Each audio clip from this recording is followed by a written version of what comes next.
Hello and welcome to another exciting episode of Way of the Brush with me, your host Chris, aka Mini Wargamer Chris, aka The Name Butcher, aka Last Show of the Year. Way of the Brush, the most informative 120 minutes on the internet on the wargaming lifestyle. We'll talk about painting, terrain, conversions, and everything under the sun. We usually delve into a lot of painting talk, as well as a lot of what's under the sun, meaning no topics are barred. We'll talk about anything and everything, meaning, life, love, politics, war. I don't know. So if you're a first-time viewer, beware. And so, of course, if you are a first-time viewer, you can ask your questions over in the chat. Which way is the chat? Chat's over here? Chat's over here. Whichever window it's in. If you're watching on YouTube or Twitch, it's usually on that side? Yeah, that side. And of course, you can ask your questions there. And of course, you can also, if you're watching after the fact, you can also send your questions to Kris@miniwargaming.com. It's in the description below, as well as a link to wavethebrush.com. It's the central hub of all this silliness. You can feel free to ask questions. You can peruse the site. You can check out other stuff. And it has the links to the social medias, Instagram, Twitter, Facebook. And of course, it also has a link to the Discord. The Discord's been fantastic. I've really enjoyed the Discord. The Discord we've had up for a while now. We have all sorts of stuff going on in the Discord. In fact, here, I'll just give you guys a quick sneak peek of what's going on here. Yeah, so you can see we got all sorts of stuff in the Discord. Got all sorts of channels, silliness, and things like that. All sorts of things for the monkeys to play around in. So feel free to join us in Discord. And as long as, there's a minimum of poo flinging, enjoy your stay. Of course, waythebrush.com also has links for Way of the Brush t-shirts. You want to help the cause. You also want to look like a connoisseur of all that is good and holy in this universe. They're wearing a Way of the Brush t-shirt. And of course, everybody who's purchased a shirt, send a picture of yourself in the shirt, and I will add it to the Monkey Shrine, which you can find at waythebrush.com. It's a little shrine to the monkeys. It's my way of, remembering everybody's faces and names. Just in case I meet somebody, it's like, remember Chris? Oh yeah. And I don't remember. I'm terrible with names and faces. So yeah, of course, And of course, a big thank you. The waythebrush.com also has a link for the Patreon.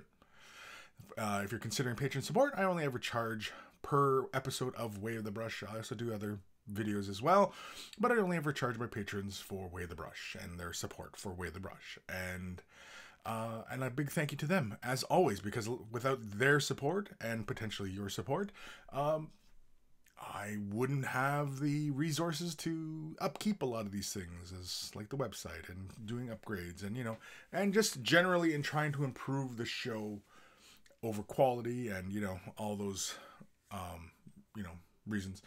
But yeah, big thank you to my patrons. Of course, without them, a lot of this stuff wouldn't be possible. And of course, a big thank you to Guymere Alfer, aka Carl, aka Beard and Blood Bowl. That's his YouTube channel. Check him out. If you love yourself some beer and you love yourself some Blood Bowl, they play regular Blood Bowl games often. I just tune in just to hear them, talking smack to each other. It's really quite interesting and quite entertaining. I find it anyway. I mean, for me, like one of my favorite movies is Snatch. And, for me, listening to these guys, it's kind of like listening to Snatch, but, kind of improv. I'm sure Carl really appreciates that. He's like, what, dude? No, not even. But anyway, yeah, so big thank you to him for creating the email jingles. Before we do our email segments, for thanking Carl for taking time out of his busy day to create those jingles and that we all know and love. And yeah, so that's it. That's the end of the show. I've got nothing else. Let's head over to the comment section. Where am I at in the comment section here? Oh, here we go. Okay, so John J. I'm first to the show. Where did I put my Way the Brush t-shirt? Where did you put your Way the Brush t-shirt? Did you send a picture of yourself? I think you did, didn't you? Ghost Starman Deluxe, belated holiday wishes to the monkeys. Yes, happy holidays to the monkeys. No matter where you are on this planet, I'm sure you're having a good time. On this side of the planet, we're celebrating Christmas around these parts. And, I actually didn't get too much done. I was doing some cleaning of my model I was getting done from Creature Caster. But I haven't gotten a whole lot done just because I've been just relaxing and, catching up on TV shows. I recently just finished the first season of Orville. Loved it. Awesome show. We'll talk more about that later. Maybe. I don't know. But yeah, definitely. Just been chilling out and relaxing. Also, too, I had other designs to get, other things done over these holidays. I haven't gotten squat done. I was going to get some drawing done. I was going to do some painting. And I also want to start filming a new intro for Way of the Brush. And yeah, I haven't even done that yet. I've got a really great idea going. I've already got the music. My brother graciously donated time and created another intro music for me. So yeah, and I've sneak peeked it in a previous thing, in another video previously. We did a thing, and I can't remember what it was, but I did show it off, a version, I think. Can't remember, but anyway, yeah. So I got to hurry up and get that done because he created that for me like months ago. Aaron Siege, howdy, Kris and the monkeys, howdy, Aaron. Ghost Starman Deluxe, got lots of stuff to work on today, mainly speed freaks and other orc vehicles. Cool. Did you pick up any of the really new orc vehicles? Some of those things are just too damn fun. Knitfink, hello everyone. Hello, Knitfink. Dark Commission. Hi, Kris, and hi, monkeys. Hi, Dark Commission. George Hintz over on Twitch. Howdy. Geofits, morning, Kris. Fire Drake 18. Hello, peoples. Chinese Chop Shop. Hello, monkeys. G Squared. Hey, everybody. Hey, Kris. Sir Peanut Butter. Morning, peeps. What's his name? Bellon? Bale? What is that name? I gotta have a look now. Oh, I can't even see it there. We'll pretend it's Bellon the Edit Dick. I can't even read that. Bellanath. Sorry, Bellanath. I had to look over my glasses here at the screen. Yo, man, the eyes are going on me. Hi, Kris. Anyway, Bellon. John J, I'm good. I'm the good one. I'm the good looking one. Oh, I'm the good looking one. Yeah. So if you want to see a really good looking monkey, head over to the Monkey Shrine. And I did add a new photo. I forgot I had it. And I was like, oh, God, I have to add it. And so if anybody can figure out what was the new photo that was added, for anybody who's, looked at the Monkey Shrine more than once, yeah, I'll bet you can't guess who it is. And even if you can guess which picture it is, can you guess which monkey it is? Kevin Cabal, holy man, good morning, good morning. Nathaniel, hi Kris, hi monkeys. Hope you had a joyful Xmas time. I did. I had a good time. Santa was pretty generous. Santa got a few of my prints done. I was really thoroughly impressed. I've been sitting on I've been sitting on a bunch of my prints from like 10 years ago, and finally, my wife and daughter went out and they framed them, and they were gonna, go to a framing place and pay for the service. And if anybody who's ever gotten framing done knows it's pretty pricey, and they were like, oh, nuts to this, and they did it themselves, and I was thoroughly impressed. I was a nice, clean. It looks like a professional job, and I was thoroughly impressed. And they have like no framing experience before, not that I know of. And yeah, they did a really great job. They did 2 pieces that I did like ages ago, and yeah. Sorry, I'm hiccuping on my Christmas cheer, and yeah. So no, it was nice. It was a nice time, chill. Had friends over, visiting friends and stuff, and yeah, just been relaxing, and taking it easy, just enjoying myself, and been playing a lot of video games actually. I've been playing a lot of World of Tanks and a lot of Battlefield 5. And I actually went on Twitch yesterday. I was playing some Battlefield 5, and anybody who's on Twitch, they would have got the notification that I was on yesterday. Played for like 2 hours. That's a long time for me. Because normally I don't get that much time because my kids take over the Xbox all the time and stuff. Lord Krabby, sup, mudda flowers. Bell on the dick? DK? Bell on the DK? Bell on the DK. Okay. Cocking 555, making a list of HQ that I have no painting.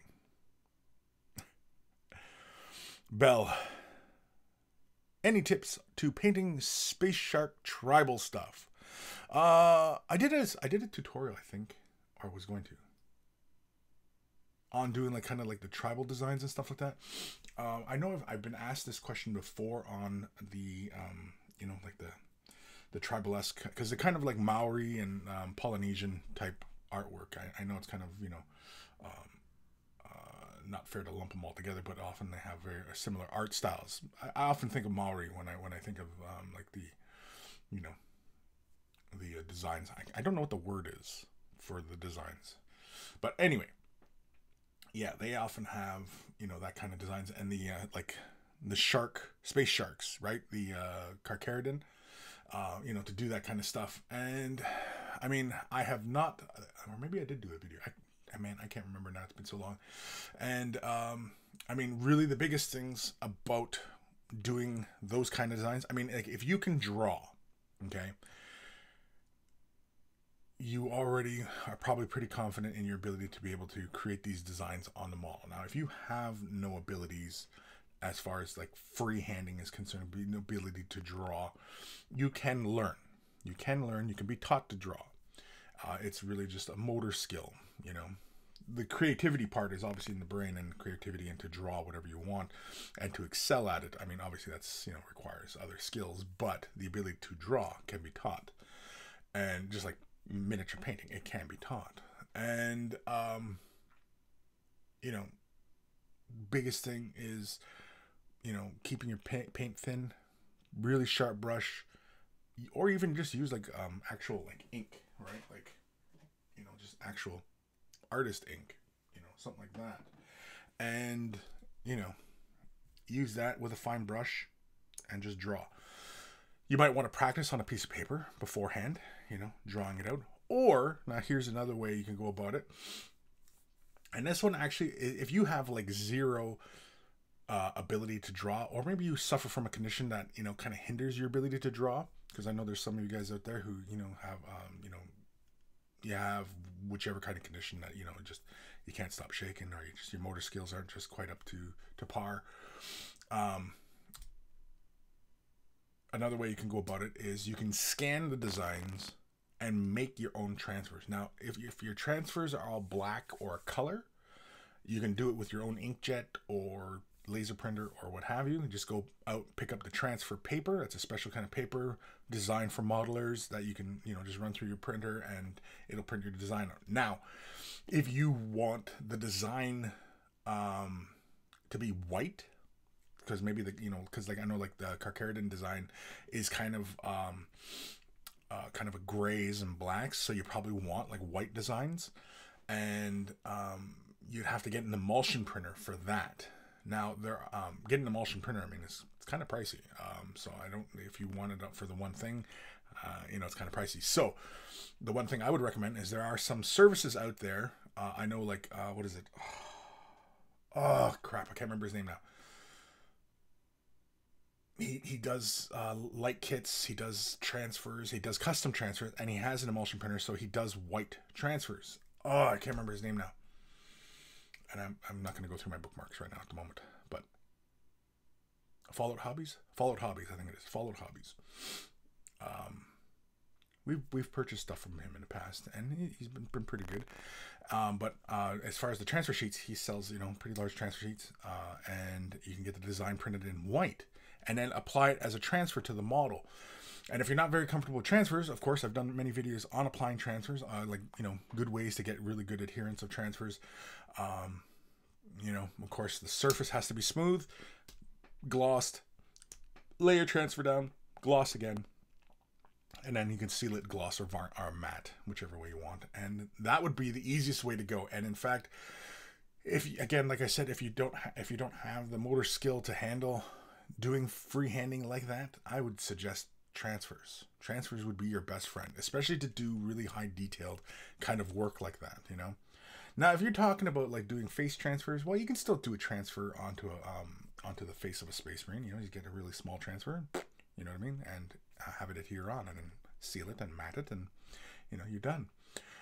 Transfers, if you have solvent set transfers, yeah, they're no problem. And you can make a transfer sit to any surface you want. So, you know,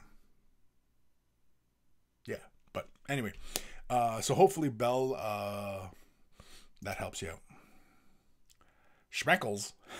Man, that mustache is so sweet. Well, thank you, Merkles. Schmerkles? Schmerkles? I like it. I like the name. I liked it. I like it. Ebb and Flow, what's up, everybody? Damien Hibbert, good morning. Good morning.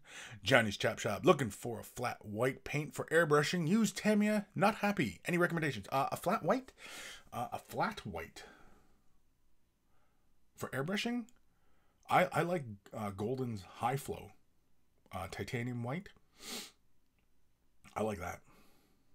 It dries with a mostly matte finish. Trying to think. White Scar, Citadel's like airbrush white, like the airbrush line, Citadel airbrush or Citadel Air. That dries with a matte. What else? Scale 75 is white. That dries with a matte. A lot of Scale 75 colors, they dry with a matte finish. So for anybody looking for matte finishes, Scale 75 does a lot.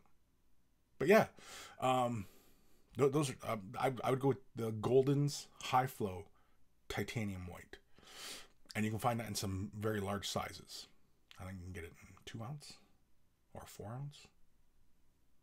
I don't have any more golden colors here, but yeah, I like golden paint for especially if you're doing like a large scale or a lot of models and stuff like that. Yeah, the High Flow line, really awesome stuff. Dark Commission, Scale 75 paints are flat. Yeah, there you go, Dark Commission. Dark Commission beat me to it. You've probably already known that answer for 10 minutes already. How long has the show been going? Holy man. Lord Krabby, Kris, just rewatched Terminator 2. I was just watching a bit of that yesterday too. Wish GW would make a Man of Iron like a T800 model. Yeah, but then they'd get their ass sued if they made a T800.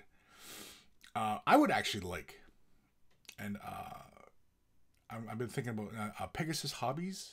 They make the T800s, they make the Hunter Killers, and they make the Flying Hunter Killer. I've been meaning to pick those model kits up. The T800s, I'm pretty sure about like yay big. I think they're like 140 scale, or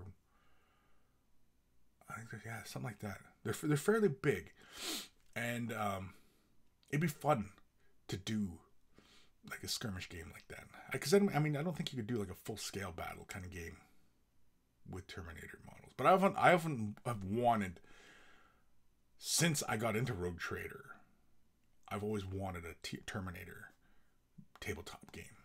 You know, humans versus the robots kind of thing. I mean, we kind of have a few examples of that, but using the Terminator property. Like, if we can have an Alien versus Predator miniature game, I'm sure we can get a Terminator 2, Terminator universe type game. That'd be very cool. It'd be hard to create. And I think it might run into the difficulties of, like, Star Wars, Legion, where you basically have just 2 factions in the game, and it's always just the same, right? But, you know, if you introduced a lot of units and, you know, things like that, and of course you had characters and, you know, you really kind of played off the mythos of Terminator, you know, going to the comic books and stuff like that, and the other, you know, novels and stuff, to kind of, you know, be the basis for it all. Not so much the movies, but even the movies. I mean, like, you know, like Terminator Salvation had some interesting, like pre T2 type designs, because like in T2, everything's chrome for whatever reason. Skynet likes chrome, and in Terminator Salvation, there was a lot of matte metal finishes on everything, you know. And then they had like more clunkier designs to them, and you know, and so it'd actually be kind of cool to have, you know, even create like the mythos of different eras of the war kind of thing, right? Stuff like that. I don't know. It'd just be kind of cool. That's just wishful thinking. I mean, you know. Nathaniel, just finished my Kill Team Reavers. Effed up on Macomb Specialist eyes. Any tips to how to paint eyes so they don't look stupid? I really hate painting eyes. Mine always turn out bad and weird. Okay, Nathaniel, I do have a few videos, obviously, in Mini Wargaming's Vault. I know, I imagine you guys are probably getting pretty tired of me saying that, but it's true. And I mean, like, you know, it's all in the vault. And painting the eyes, the quick and dirty of it is on what, Imperial Guardsmen or the Reavers? Yeah, Space Marine, same thing. Typically, what I like to do, and this is one way. There's many ways to do eyes. The way I like to do eyes is I do a bit of black first in the eye socket. And then I do white, or of a bone color if you want, if you don't want pure white eyes. And then just leave just a little bit of that black around the edge, just as an outline, just kind of, you know, just to bring some, you know, visual interest to the eye. Basically an outline, right? And then what I do is with my finest brush, I get a little bit of paint on the tip. And then with the brush, I kind of put it towards the bottom of the eye and then push up, leaving almost like a triangular shape in that eye space. At a distance, the eye looks normal. Upon close inspection, you'll see it's pretty much like a triangle. But that triangular shape at a distance looks like the bottom curvature, because the eye, when you're looking at the eye, right? Like, okay, when we're looking at eyes, okay? Like here I am relaxed, right? The upper eyelid sits about, you know, a third of the way down the iris, right? So you don't paint, like if you paint a straight circle into an eye space, right? It looks, you know, it looks like the person's like staring or stunned or shocked, right? Whereas a little bit of the eyelid covering just a bit of that iris, it looks more relaxed, you know, and of course furrowed brow, whatever, you know what I mean? Like, you know, I think you guys get the point, right? So that's typically what I do. What I used to do way back in the day, before I got used to using really good brushes and things like that, for eyeballs and such, I used to use a thumbtack and get a little bit of paint on the end of a thumbtack and then dot the eye. But the eye still kind of like, looked like it was, you know, staring, right? But yeah, and that's really kind of basically what I used to do for eyes. In a nutshell, that's doing eyeballs. Basically, I make like a little triangular shape, and at a distance to the eye, it looks like the bottom curvature. Oh, man. So hopefully, Nathaniel, that kind of helps and gives you some insight into eyeballs. Bell on the dick. On the DK. What's a DK? Can I make transfers small enough for Marines? I do have nerve damage in my hands, but I have been doing fine-ish. And yeah, I've been told paint Moana on them. I've bought stencils from Fallout. They're great. Yeah. Okay, so if you've already ordered from Fallout before, he does offer custom transfers. So all you got to do is find yourself some of that art, and you could even ask him, you know, what scale, like what, like, because I mean, like, you must have some ideas of where you want to lay some of your designs down, right? And so you can even possibly email him with your ideas, and you want to get, you know, a transfer sheet made, and you know, now I mean, like, it's not. His pricing is fair, especially for the white ones. It's very fair, so you get a pretty good deal as far as white transfers are concerned. Because I was gonna get white transfers done because I was gonna do some Space Marines, and I had a custom white design made up, and but I haven't submitted my art to him yet to do it. But anyway, on my laundry list of things I've projects and stuff that I've got on the brain and in the middle of. But anyway. Yeah, and as far as transfer, like, as far as doing transfers on a Marines, can I make transfers small enough for Marines? Oh yeah, totally. Yeah, like that design. Now, mind you, you want to go for more simplified looks. You don't want to go for any tight designs because they may not show up that well. Well, I mean, if it's dark with a white design, it might look just fine. Um, yeah, I mean, but just don't go for an overly complex design and try and scale it down because it's not going to read properly. The printer might be able to print it just fine, but at a distance, it might just look like gibberish. Whereas something that's more kind of, harsh lines, it's only like maybe 2 or 3 lines and interlocking, and you know what I mean? Like, or little triangles in a line, and, or a line with little triangles, or line, you know what I mean?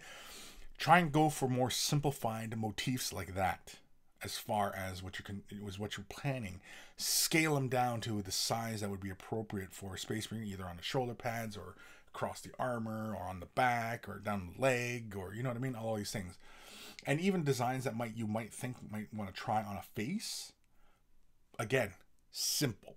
Keep them simple. Go for simplistic motifs and scale them down to the appropriate size. Again, I'm not 100% sure on what image you're talking about and what size of image you're dealing with, to what scale that image should be scaled down to, because again, I don't know those particulars, right? So, if you are planning on going through a service like, say, Fallout, give him an email. I'm sure he's probably more than willing to help you out, and, because he'll most likely want to make a sale, and so, yeah. Give him a try. I mean, at the very least, the worst he's going to say is no. No, it's not the end of the world. There are other options. I'm sure somebody out there may have already done it. You might need to scour the internet a little bit more, and maybe somebody else has already thought of that and already made a pre-made transfer sheet for Carcharodon. I almost said Carcharodon Overlords. Did a different faction. Oh yeah. So Bell, hopefully that helps. Bell on the DK. What's the DK? Is it like Bell? Like, is it what I'm thinking it is, or is it like something else? Steam McDemon. Oh man, I forgot the time. Hey everyone. Hello. Kevin Cabal. Morning stream. Dark Commission. What are the various liquids available for using with transfers, set and solve, etc.? Yeah, oftentimes like Microsol has solvent set and Microsol? Yeah, it's Microsol and solvent set. I like Walther's solvent set, and it's not here, it's at my office. Walther's solvent set. If you're gonna buy only one product, I would buy that. Is a solvent set. I like Walther's, but there is Microsol. There is a couple other companies that make decal sets, and basically it's decal solution or decal set. It's the two, right? So the solution typically is for lifting the transfer from the carrier film, making it nice and pliable, and then the other one is setting the decal to the surface and making it very permanent and giving you your best adherence on a surface. Now, those aren't miracle products. Those are just going to help you get the best results, okay? They are not the be-all, end-all of options when doing your transfers. You want the best results for your transfers, decals, decals, is obviously in your preparation. So you want smooth base coats, right? You want a smooth layer. You want to gloss that surface beforehand, before laying the transfer down, right? What else? You can paint the transfer afterwards, and of course you can seal it, matte it, or gloss it, leave it gloss, whichever. When sealing, I always gloss, transfer, gloss, and then if I want, matte afterwards, right? But yeah, I mean, it's all about prep and execution. Of course, I do have many videos on transfers in the Mini Wargaming's Vault. Just type in transfers in the search engine if you're a Vault member. If you're not a Vault member, hey, you can try it out for 7 days for free. You'll stay longer than 7 days because there's just so much there, and nowhere on the internet are you going to find a larger collection of varying painting topics on the internet on miniature painting. Nowhere. I make that boast. Nowhere are you going to find a larger collection of videos. If there is a larger collection, Send me a link and let me see.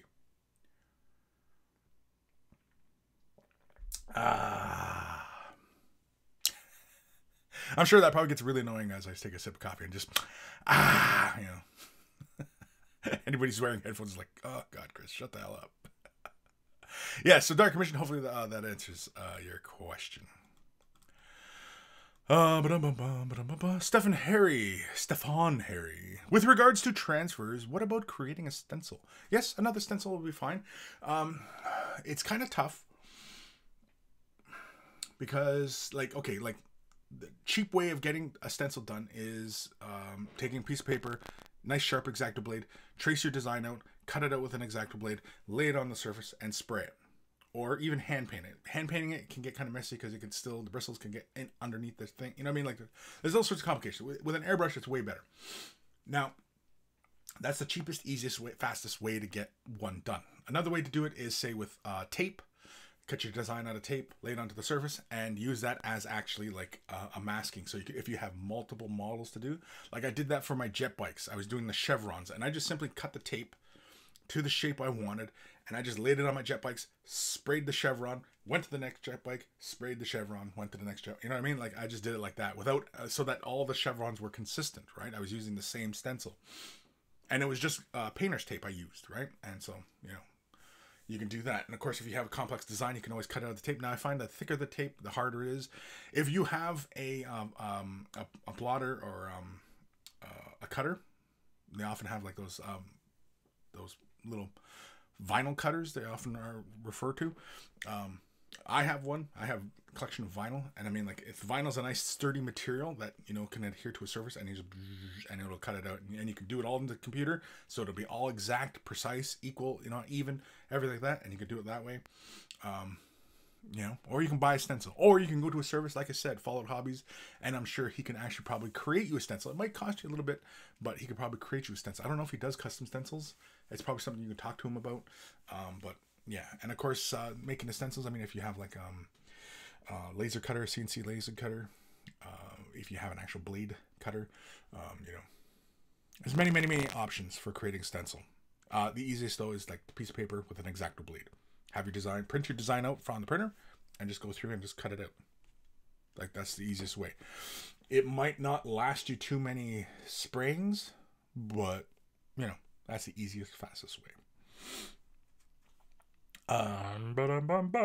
Ghost of Starman Deluxe. I'd recommend Starbucks for a flat white.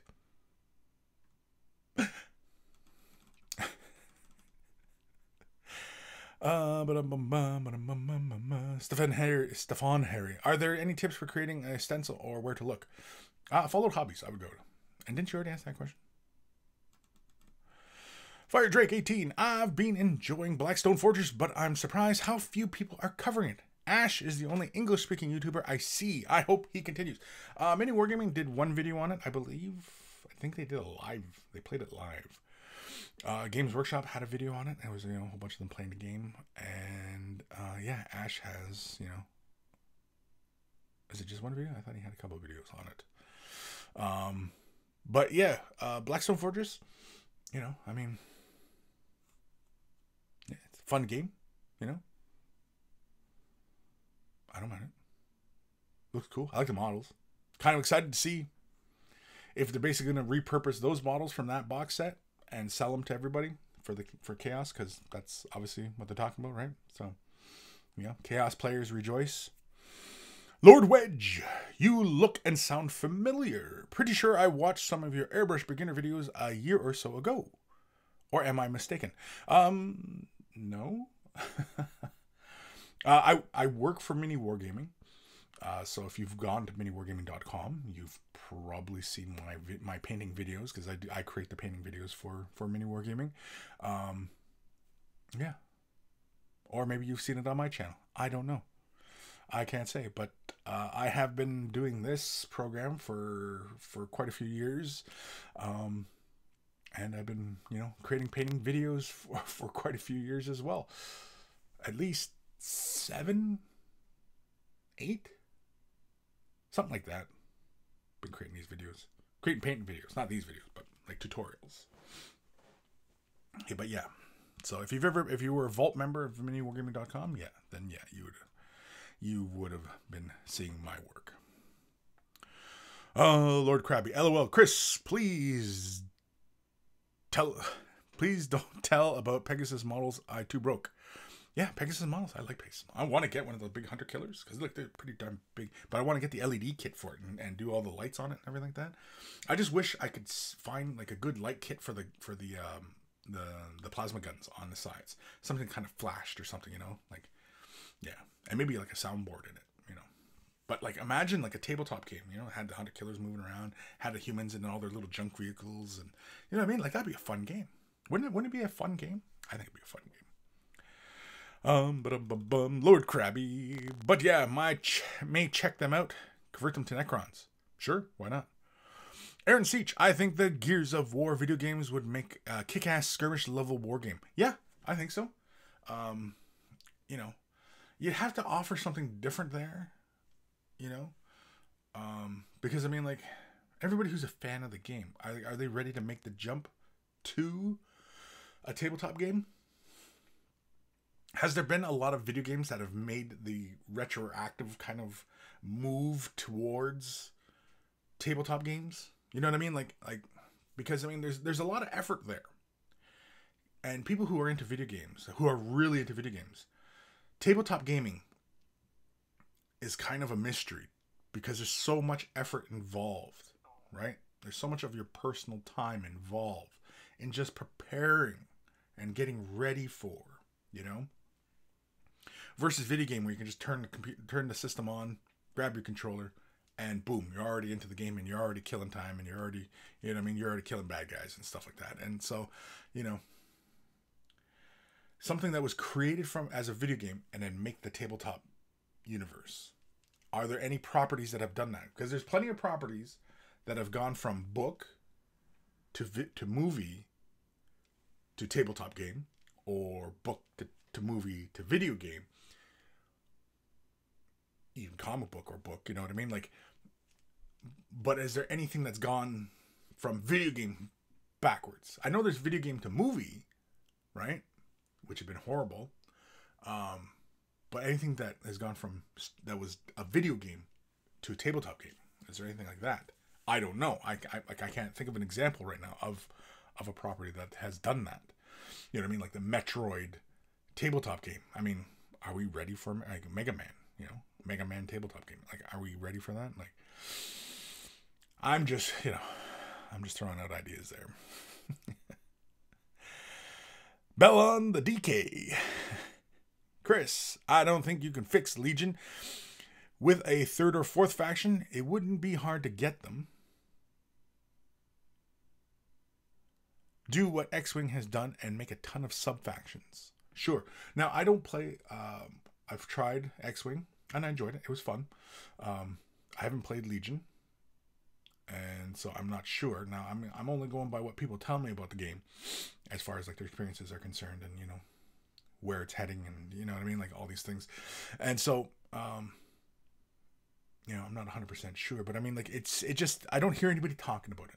I don't see anybody making a lot of videos about it. You know what I mean? I don't see.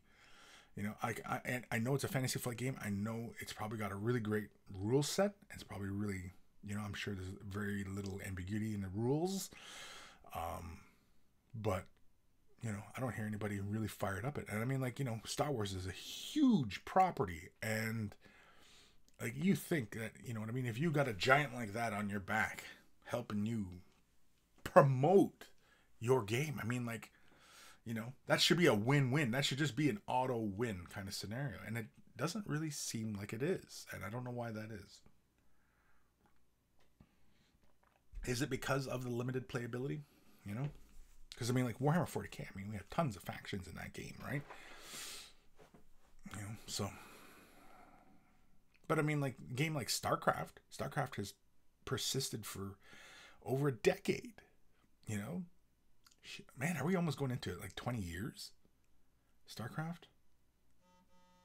Nope, phone's going off. I think it's damn near 20 years that the game's been on, right? Or been around. StarCraft.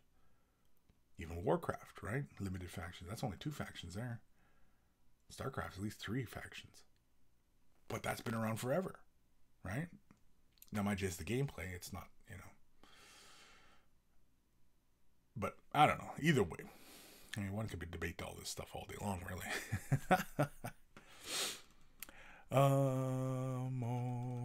Disco Duke, how y'all managed to catch a live show for the first time in ages? Well, welcome. Ebb and Flow. Kris, Salvation is underrated. I watched it again recently and found myself enjoying it. Plus, there was the Christian Bale rant that was leaked when he had a meltdown during filming. yeah, I remember that one. Yeah, Salvation, I mean, like, it's not horrible. It was, I mean, I hoped, like, it was the Terminator movie that we should have had after something like T2, right? That's where they should have went with Terminator. They should have kept giving us, continuations of either John Connor's, story, or the story overall of the human versus robot war, or like continued the mythos and continued the universe building of it all, instead of giving us Skynet has sent another robot back in time to kill Sarah Connor or kill John, and it's like, oh my lord, like, come on, we can think of another original idea. I mean, like, it was oh man, I hurt myself with my ring. Oh, anyway, man, I'm gonna get like a goose egg there, I think. You know what I mean? Like, it was kind of like lightning in a bottle twice for James Cameron to do Terminator and then get success with Terminator 2. Like, because essentially those two movies are pretty much the same. I mean, they're, the robot comes back in time, but it's a slight twist. He's the good guy. There's a new robot. You know what I mean? And then the third movie was crap. Was absolute crap. They should have continued the story along and not made up this. Skynet sends another robot back, and it's kind of dumb. You know what I mean? Like, it's ridiculous. And so, yeah, Salvation definitely was, a better movie. And I liked that. It didn't have to give us, Skynet sends another robot back. You know what I mean? Like, at least we get to see the continuation of, like, the war, and you know what I mean, and where things are as far as humanity is concerned. And because, like, from Terminator Salvation, it seems like humanity has a chance against the robots. But by the time John Connor is supposed to be an older man, it's dire.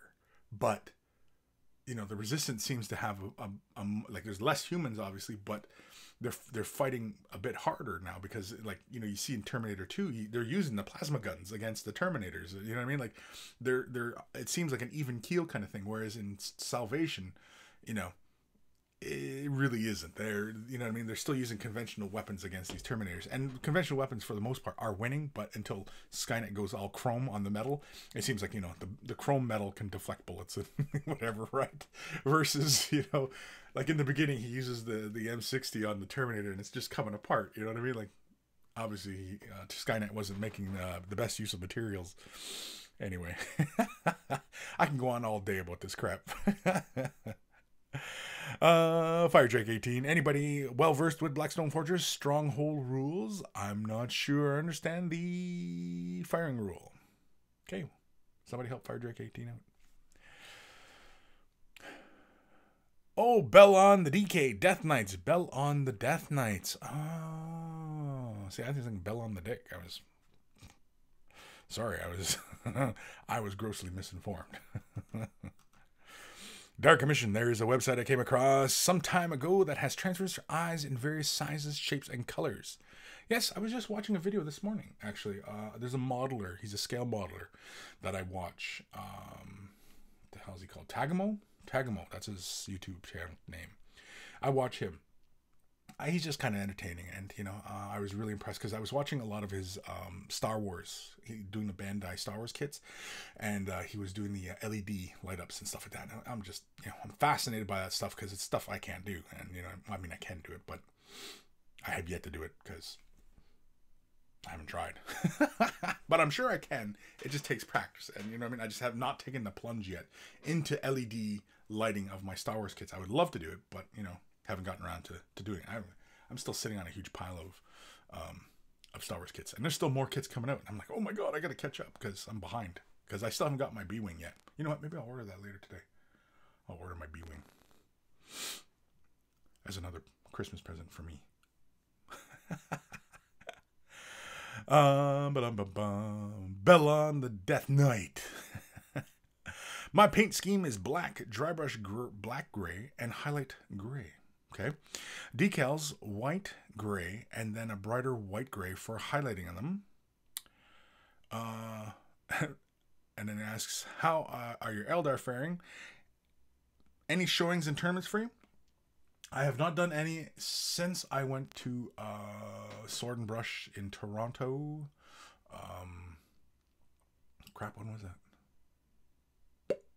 September. That was September. Early September. That was early September. So it's been a while. Wow, I haven't done any games since then. Jeez. I know, like, my local gaming places here, they've been running pretty frequent tournaments. I've been busy and I just haven't had a chance. And now that I've got this project, my Creature Caster project, and I have another project I want to get started on, yeah, I'm probably going to try and dedicate as much time as possible for Adepticon and get ready for that. David Vaughn, sup Chris, sup everybody, sup Reziel, what's up y'all? Aaron Siege, Chris, first time painting with Turbodoor Cool Ranch, but I need to darken the color just a bit. Could I mix a regular black with it to darken the color, or will it take away from the metallic finish? Yes, if you add any opaque colors to a metallic, you always minutely dilute the metallics. I couldn't spit that word out. Now, with something like Cool Ranch, right? And for anybody who's wondering, do I have Cool Ranch? Or do I got Dabadi? I've got Dabadi. So Dabadi, right? Ooh, metallic blue. And Cool Ranch is a darker blue, so Turbo Dark. Wait. So you want to deepen the color. Now, I guess really the question is how do you want to deepen it? Because yes, you could add just a little bit of black. If you wanted to saturate it deeper, you could always throw like a dark blue glaze on top of the metallics, like ghost tints. I don't know if you have ghost tints, but ghost tints typically dry with a bit of a gloss. So on top of metallics, it should work out just fine. It would just kind of give you a deeper set. Like, I guess the question is do you want to go with a deeper blue, like more blue, like deeper blue, or are you looking to go darker, like towards black, right? Because if you're just looking to go towards black, then yeah, you just add black. But I mean, like, adding black to the metallic will dull the metallic finish. You're better off if you want to create shadows and stuff like that. If that's all you're looking to do is create shadows, then you're better off using something like gloss null oil. Thin it down just a hair, and apply it to where you want it, or slowly build it to where you want shadows to go. Okay, if that's what you're looking for.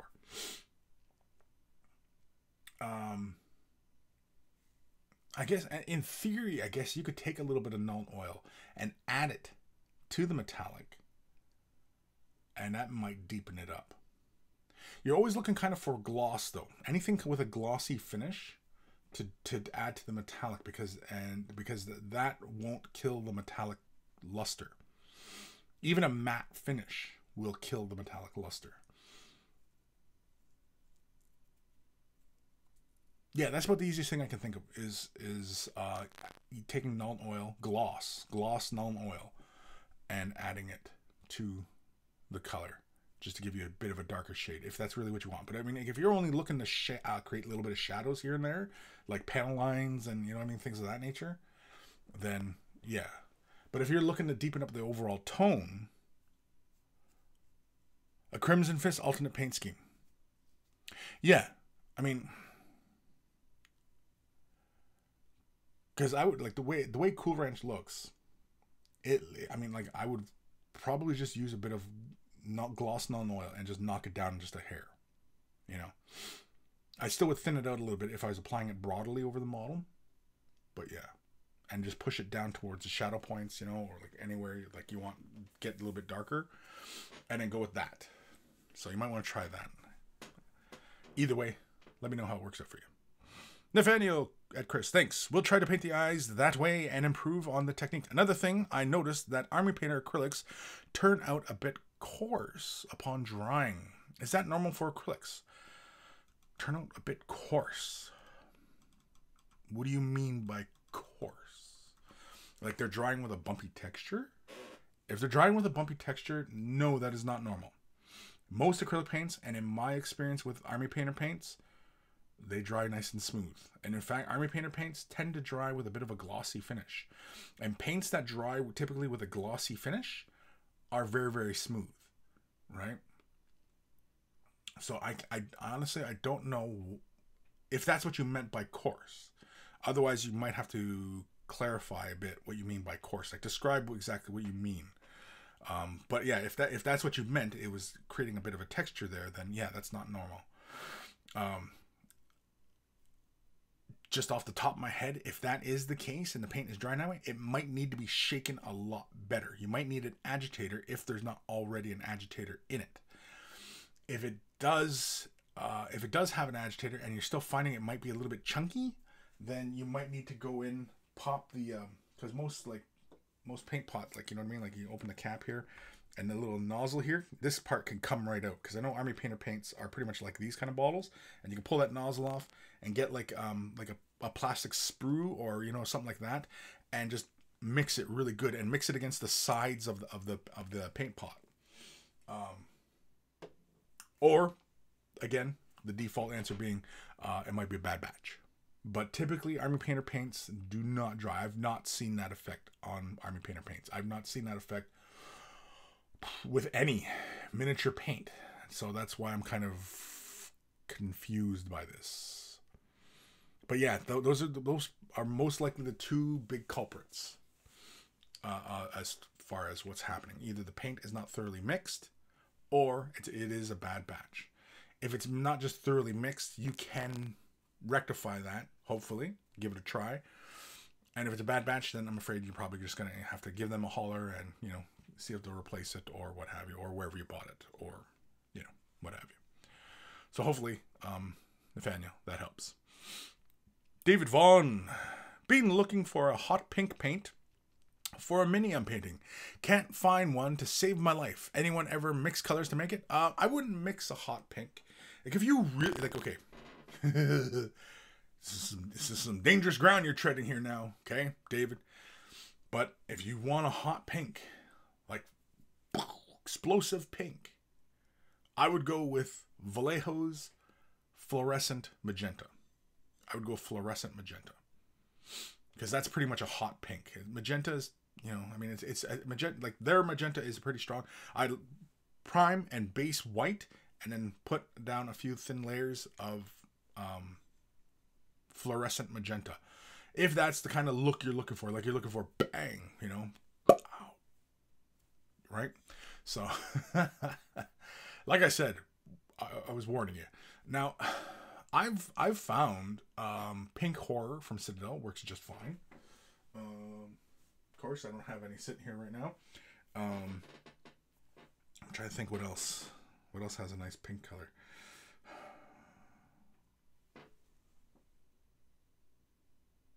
I can't really think of any. If you are going to mix a color, an easiest way to get a good, nice saturated pink, I would go with the golden high flow line. Golden paints. Go with a artist grade paint and mix the pure chromas together. Your titanium white and your Nathaniel or Nephal red, and you know, like 1 part red to 2 parts white. See what that looks like. If you need to add more white or add more red, you know what I mean, and mix it to your desired look. If you're airbrushing stuff, then it's great, because if you're using high flows, you can just throw it right into the airbrush and lay it down, right? So, and if you're just brush painting, I mean, those high flow paints are fantastic for brush painting as well, because they're nice thin body but really rich pigment, you know. So that's another option. Oh, there's a good answer. Raziel says, check out Vallejo Mecha line. I'm pretty sure it has that color. Okay. Vallejo Mecha line. Definitely. Good call, Raziel. Nathaniel at Kris. I'm used to enamels. Acrylics are new to me, even though being in the hobby for a long time, I painted my minis with enamels, Revel, and Humbrol before switching to acrylics. I know of an artist, local, who works entirely in Humbrolls and does wet blending with his Humbrolls and stuff like that. And I'm like, damn. You know, it's the artist and his medium. You know what I mean? So it's never, ever, ever, ever the paint line or the brushes that make an artist. I know I've said this a million times and I'll say it a million more times. It's never ever the paint line. Never ever the brushes that make great artists. It's the artist. It's you. You make that great paint job. Whatever you're working in, you just got to master it and get used to it and, you know, use it, right? It's always the artist. Like I said, I've seen artists use cheap craft store acrylic paints and paint really great looking miniatures. Yeah. It's not the paint line. It's not the brushes. David Vaughn, Raziel. Ooh, cool. Will do. Yeah, there we go. David Vaughn, never heard of that line of paints. Yes. I've seen their game in model colors, but never heard of Mecha. Yeah, it's a relatively new line. Mecha, they do Mecha, and I think Mega Ammo does a Mecha line as well. Or it's not Mecha, it's something else. But it's a new paint line for like Gundams and stuff. Ooh, speaking of Gundams, I want to pick myself up a Gundam. Actually, maybe I'll look that up today. Yeah. Bell on the DK. My stencil I ordered was chevrons for Eldar. They're soft but durable, so they bend nicely. Yeah, because I think he prints on a vinyl, or they might be a mylar plastic, and it just adheres. Yeah, but yeah, I mean, like, there's so many options out there. Kevin Cabal, I really miss the old Citadel titillating pink. Yeah, that was a good color actually. Yeah, you know what? I don't know if I still have it. I might still have it. Taurus Blaze Star. Hello, Taurus. Steve Vaughn. Oh, cool. Always easier when they're already thinned out. Yes, they are. They're very nice thin body, but they're really good paints. Slow Fuse Gaming. What's happening at Kris? What's happening, Slow Fuse? G Squared, Kris. Have you heard about Vallejo's new spray paint? Anyone used it yet? No, I've not heard of Vallejo's new spray paint. No. Recent one I'd heard of was Tester's Color Shift. Tester's has Color Shift paints, and I was like, whoa, Tester's has color, but they're only spray cans, so yeah. But as far as Vallejo spray paint, yeah, I mean, fantastic. Like, why not? Like, Vallejo is they're a big paint company, because they don't just do miniature paints. They do oils, they do artist grade paints. So I mean, like, Vallejo, for me, I mean, Vallejo is a trusted name in paint. I mean, I've been a big fan of Vallejo paints. I don't know, 20 years, over 20 years that I've used Vallejo paints. Now, I've only ever used their acrylic line. I've never used their oils. But, you know, I mean, they've been around forever. They're a big paint company.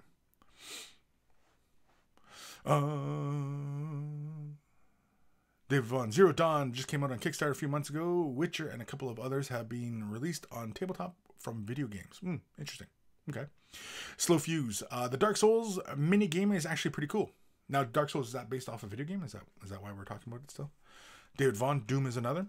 Oh, Doom. Yeah, I forgot about Doom. Yeah. But I mean, like, you know, were they created with the intention that this is going to be huge and we're going to make a crap ton of money? Or was it like, this is going to be fun for fans of the game who are also into wargaming? You know what I mean? Like, who was the market for? Were they busting into the market, or was it just like a promotional type thing, right? Because I know Aaron picked up the Doom box, the classic Doom box set, and it had all the Doom characters in it, like classic Doom, and it was really awesome. You know, I mean, it was really cool. I mean, if I was really that into Doom, I probably would have picked it up, right? But I'm not really that big into Doom, so, you know, yeah.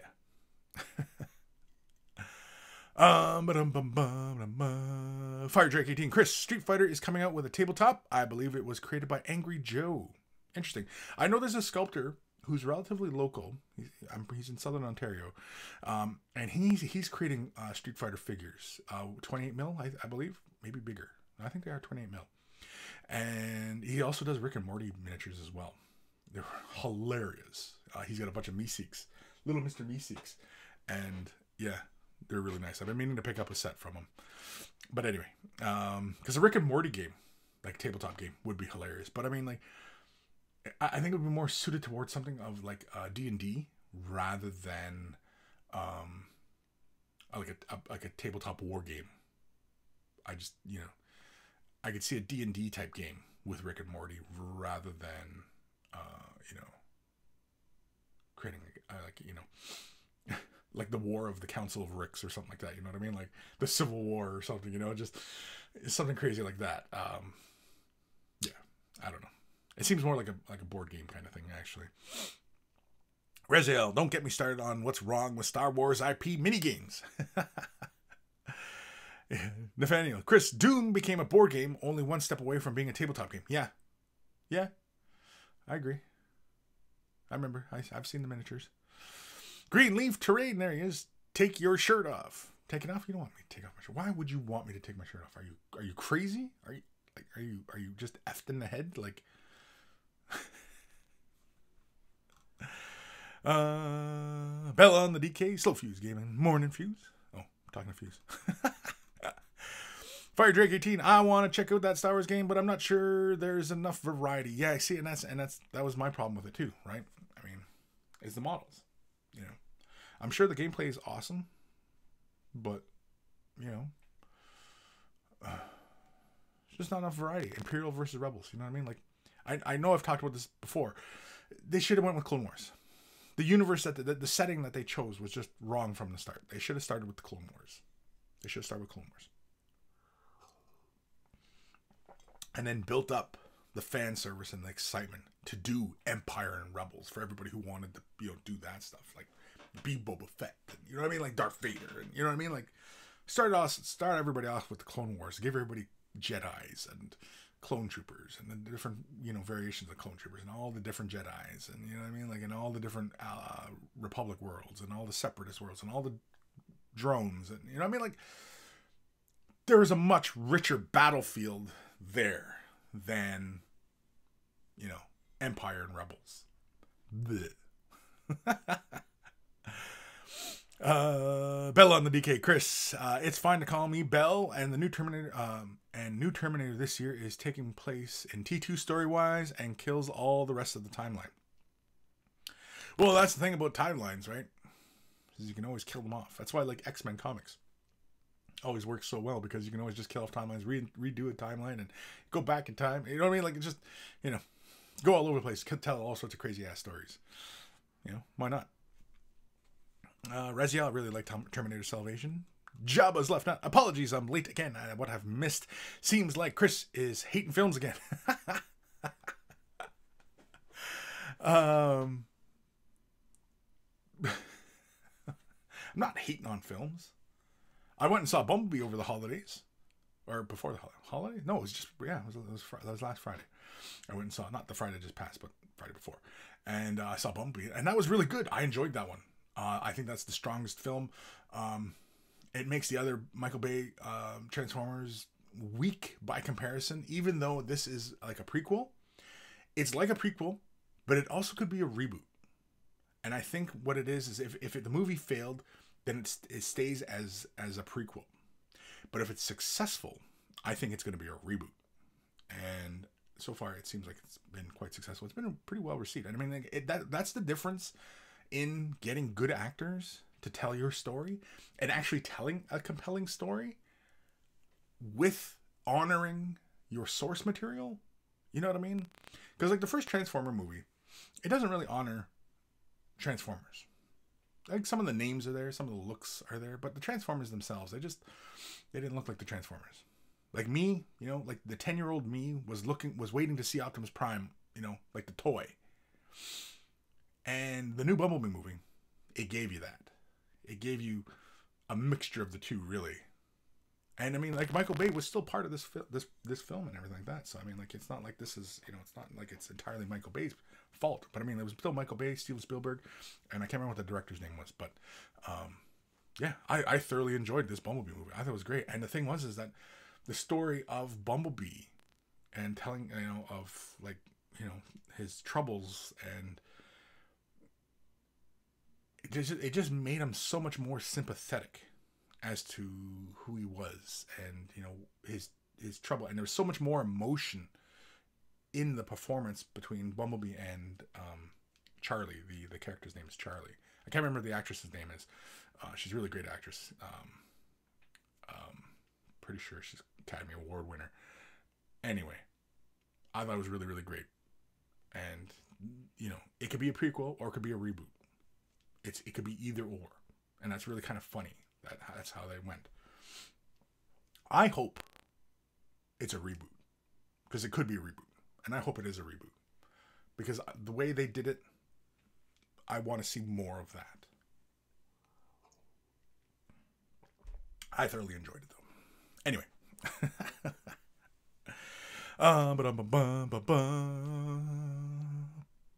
Poetry 72, please touch nose. Got people asking me to take my shirt off, touch my nose. Like, what? Touch my nose or touch my toes? Boop. Rezio. Yeah, Kris, it is awesome to break it down. In Salvation, of course, Skynet hadn't released any T-800s yet until Connor finds the Arnie version. Yeah, exactly. You know what I mean? Like, but, like, Terminator Salvation was the right direction. And unfortunately, the fans didn't support it. And I don't know why.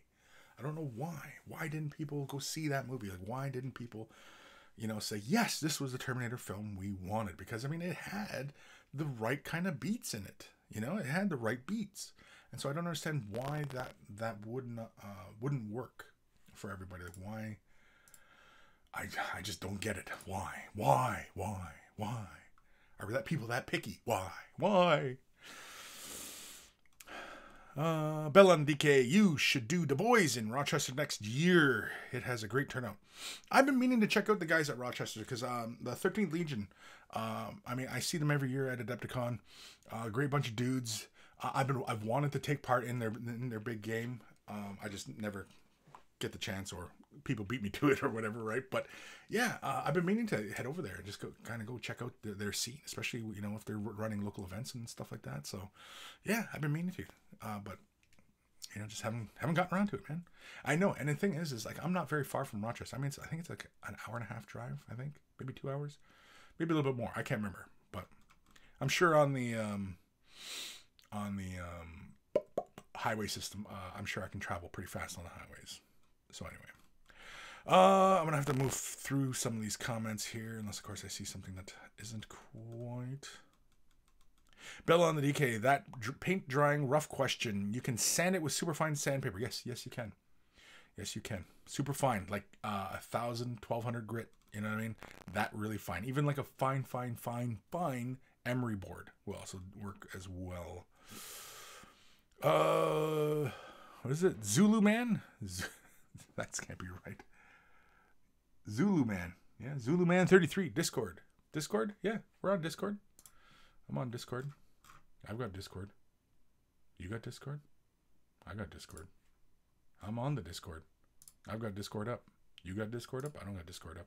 I've got it up. I don't know what I'm talking about. Nathaniel, Kris, the Army Painter paints feel rough upon drying. It turns smoother upon applying quick shade. Since tap promotes dipping as a technique a lot, I was wondering if that is normal. Dipping? Now, see, I don't do a lot of dipping, so can't say. Yeah. Because, dipping is like a lot of scale modelers have been doing that for centuries. And so that's like a quick way of getting, things done, right? It's using that. Because it's basically like, it's basically like furniture varnish that you're dipping it in. That's what the product basically is in the big tins. You just dip the model and then just give it a quick snap and let it dry. And you got your quick shade going on in miniature, right? It's one of the fastest ways to get it done. I don't do it. I don't think I've ever done it. I've tried it, but Like I have not for my personal collection. It was just more out of curiosity, right? And I mean, it gives you a good look, gives you a fast way of getting, you know, a whole bunch of stuff done. And Army Painter Solutions, as far as the sprays and quick dips and stuff like that, are really good options for if you have to get stuff done quickly and get it tabletop, right? Most of the time when I'm painting, I'm doing tabletop, but I usually take my time at it. So if I was a commission painter, yeah, I'm sure I would probably fine-tune my process to the point where, you know, I was quite efficient with things. But most of the time, I'm not that an efficient painter, actually, as far as like getting things done very, very quickly. I don't, you know, that's not my thing, you know. George over on Twitch, try Scale 75 new fluorescence. Yes, Scale 75 has fluorescence. Yes, that's also another one. Who also does a fluorescent? I think I've seen Green Stuff World. They're also promoting a fluorescent as well. Aaron Seach, the Mecha line has a really nice black metal color. Cool. Let's keep going here. Ronnie Sugden. Holy moly, Ronnie Sugden. Hey, y'all. How's it going? Wow, Ronnie. Haven't seen your name in a bit. I was going to say, haven't seen you in a bit, but I don't see you. You see me, but I don't see you. Anyway. Sorry, I'm just kind of blasting through some of these comments here. Anything addressed to me?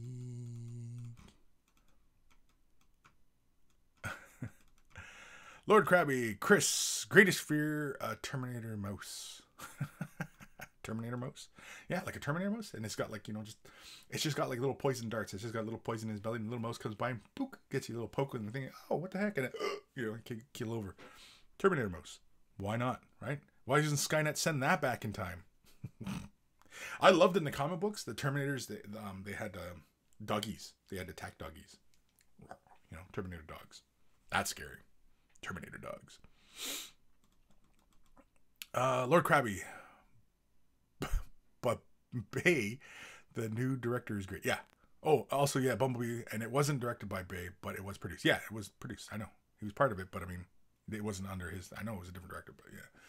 I thought the guy did great. I thought the movie was fantastic. I liked the look, and I thought the movie was good. I enjoyed it.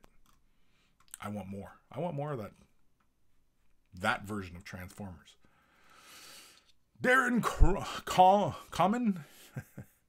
Hey Kris, I'm getting some Turbo Dark paints, and I was wondering, what do you use as a base coat to them? Turbo Dark suggests using a glossy black as a base coat. I was wondering what you've used in the past. What I use, and I've recently switched to this, is I use Stynel Res Gloss Black Primer as the base, as my because I mean, like, the miniature is base coated in the metallic. That's the base coat, especially with the color shifts. The color shifts, basically you lay the color shift down, and you know, you can do a little bit of shading, a little bit of highlighting, but otherwise you don't want to create too big of transitions on it or anything like that, because you end up killing the color shifting. At least in my experience so far. More playing should be done, but I haven't really played that much with it. But anyway, but yes, a gloss black.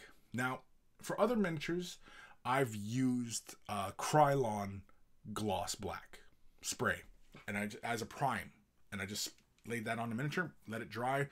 Unfortunately, I let it dry about well, at the time I was doing it, it was still fall and everything like that, so it was still really humid. But you know, laying a Krylon flat or gloss black, not flat, gloss. At any rate, you want to lay a gloss black surface. Now, short of that, you could also say, for example, especially if you have an airbrush. If you don't have an airbrush, that's fine too. It's just easier using the sprays or an airbrush, because the Stynel Res is an airbrush ready product. But Krylon, obviously spray. Lost my train of thought. Oh, you can go with, say for example, if you've primed in a flat black, and you're like, well, I've already primed the model in a flat black, but I want to do these metallics on it. What do I do? Well, you can just simply take a gloss, like gloss varnish, and just give the model a quick little coat. Just a thin coat. Just enough to get a nice glossy surface. You're looking for a glossy surface so that you can see the light bouncing off the surface, that it's, you know, it's shiny. It doesn't have to be glass smooth, although that helps. Okay, so the smoother the surface and it being glossy black, the better your metallic shine will be. Okay, And if you're playing with the color shifting paints, that's going to really help the color shifting play, right? Even metallic surfaces, it's going to look kick-ass, right? Not to say that if you just went with a flat black and laid the metallics down, it's going to look fine. It's going to look like metallics, but it's not going to have the same luster. It's not going to have that same light playing ability where it just looks like a metallic surface, right? It's going to look like flat metal. And, you know, that's not really what you're looking for if you're going with these kind of colors, right? So, yeah, you want a gloss black. You can play around with some darker tones. You can go with a gloss blue, gloss red, purple, you know, depending upon what paints you're using, right? You could do that as well. And I mean, like I said, like if you went with, say for example, you went with a flat black and you laid a gloss on top of it. Well, that basically means that you can take any color you want. Like I said, you can use blue, red, whatever, and lay a gloss on top of it and then lay these metallics down and get some interesting kind of looks if you're willing to play around with the coloring and kind of, but you kind of have to do a little bit of color theory to kind of work out what kind of colors you're going to end up with or what kind of looks you're going to get, right? Because it wouldn't look right, for example, using a color like, you know, metallic blue and laying a red underneath. It wouldn't look quite right.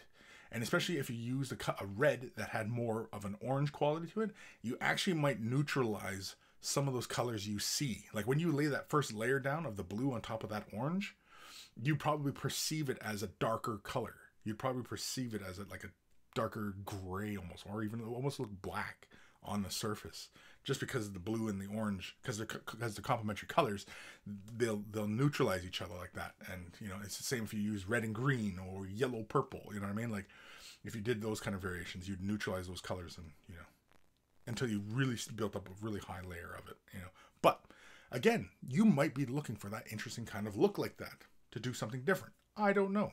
It's up to you guys. Like I said, it's not the paints, it's you guys. It's always about you guys. And you're only limited by your imagination. Bellon the DK. I'm 2 hours away. Richest is like, or Rochester is like 1.5. I still need to get up there and play at Mini Wargame. Yeah, come on up. Come on. You just got to book time with Josh. And, you know, as far as I understand, though, like right now, we're like quite a few months ahead. So, you know, like if you're looking to like visit us, say like probably damn near summertime, you know, plan now kind of thing. And especially because we're going to be probably moving in the spring, because we'll be moving into the new building. Yeah, we're going to be busy that time as well. So you're probably better off visiting us in the summertime, because we'll probably in full stride by then, you know, in the new facility. So yeah, you're probably better off visiting us in the summer. Come visit us in the summer when we got everything under control, or visit us right now. Just come in, stop by for say a hi, you know, say a hi, a hi. I don't know. Geofits, I hate quick shade. It's a garbage product. Any good luck if you ever try to strip that wood lacquer off your miniatures later when you decide to paint them better. Yeah. Steve McDemon, cough, email, cough. Yeah. Why, what time are we at here? Holy crap, it's 20 after 1 already. Jeez Louise. And I only have a few emails. And I've been jibber-jabbering on like this. Jibber-jabbering. Jibber-jabbering. Okay. Yeah, we're going to get to an email in just a momento. Ram V, hiya monkeys, hiya Kris. Hello. Hi-lo. Hi-lo. Okay. Come on, let me scroll down here, you piece of... Oh, maybe I am done. Raziel, gonna head out for today, monkeys. Happy New Year to all. Happy New Year, right, Raziel? Okay, so yeah, I am caught up apparently on the comments, the comments, yeah, right? Am I? Yeah, Dark Mission at Raziel. Yeah, I am caught up because I can see those comments right there. I can see them. So let's do an email. That's not the email. So let's, I don't know, turn our headphones up or down, whichever it is, but here it comes. You ready?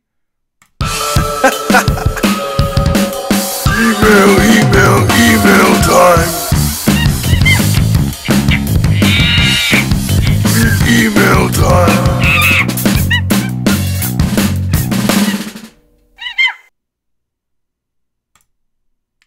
This one is from our good buddy Ben Ellis. Good evening there, Kris. As previously mentioned about a month or so ago, would you be able to link or mention this event, as it is a very good cause, and to be fair, there are some items I will be buying a few tickets for myself. Here are the items so far, as they have ranged from full army HQ units as well as Shapeway's Night donation. If you're okay to mention this, then it would be very helpful. Kind regards, Ben. Yes, so basically this event is, it's got to be in the UK. It's Alder Hey Children's Hospital. It's a charity raffle that they're holding. I don't know if he sent me a link for the other thing. I'm not going to click that. Oh, screw it. I'll click the link. And yeah. And so apparently, I guess these are photos of the stuff for donation, because I don't think this is, yeah, this is all for the charity. So if you're in the UK, or if you want to just donate some money to these guys, here, let's click this one. And I keep clicking the wrong damn window. So here, look at this. It's pretty damn cool. Picture's a little fuzzy, but I think you get the gist. Is it me, or are these pics a little fuzzy? I think the pics are a little fuzzy. We'll blame Ben. We'll blame Ben. Or whoever was promoting this event for sending us fuzzy pictures. But very, very cool. So these are all things that are up for raffle. These are the raffle prizes. That's very cool. I'm pretty sure, Ben, you got a set of this, don't you? Because this almost looks like your paint job. In fact, Ben, did you paint this? Like, is it me, or are these really blurry? But anyway, thank you, Ben, for the email. And of course, yes, so that is Alder Hey Children's Hospital Charity Raffle. And if you click the link, you know what? I'm going to put this link in the description for anybody out there who wants to, donate. By all means. Let's see here. Well, I'm going to put it on Twitch just for everybody out there. So I put the link in Twitch, and for, where the hell is my thing? Oh, there it is. And so I'm going to put it just above my thingy over here. There we go. Right? Yeah, there we go. Right? Yes, so it's in the description below. And for anybody out there who wants to help out with the event, yeah. Tickets are really reasonable. What is it? £2.5? £2.5 for some of these tickets. £5 for the army. Man, there's a whole bunch of stuff here. Yeah. So am I even saying that right? Alder Hey Charity Raffle. It says all money generated from tickets goes straight to the Alder Hey Children's Hospital. So this is for the kids, man. So do this for the kids, because them little buggers need your help. They do, though. So if you want to support, by all means, just buy a ticket. Hey, you might even win. You might even get something out of it, but that's not the whole point, right? The point is to help the kids, because why not, right? I'm just looking at the comments here. Darren, thanks, Kris. I'm picking up Dabba D and Cool Ranch for my 1,000 Suns. I'll have to see which one I like when I get them. Cool. Yeah, send pics. When you do your 1,000 Suns, send pics, man. Send pics. I think we talked about it last episode, or was that in the other show? I can't remember. Either way. Ramvi, new tune? Nope. Nope. Nope. Lord Krabby, so Fallout 76 sucks. Back to painting Magnus Calicard. Magnus? Magnus. Sir Peanut Butter. Kris, I tried your quick tip on scale 75 black metal with Nuln Oil and chose the gloss, but it still seems more silver steel than black. Would the regular wash help get a darker color? Well, are you looking to not have a metallic shine? Because if you're gonna have metallic shine in there, pushing like black metal is pretty darn black. You could add more Nuln Oil and go black. You could add black paint, to it and bring it down a bit. Sure.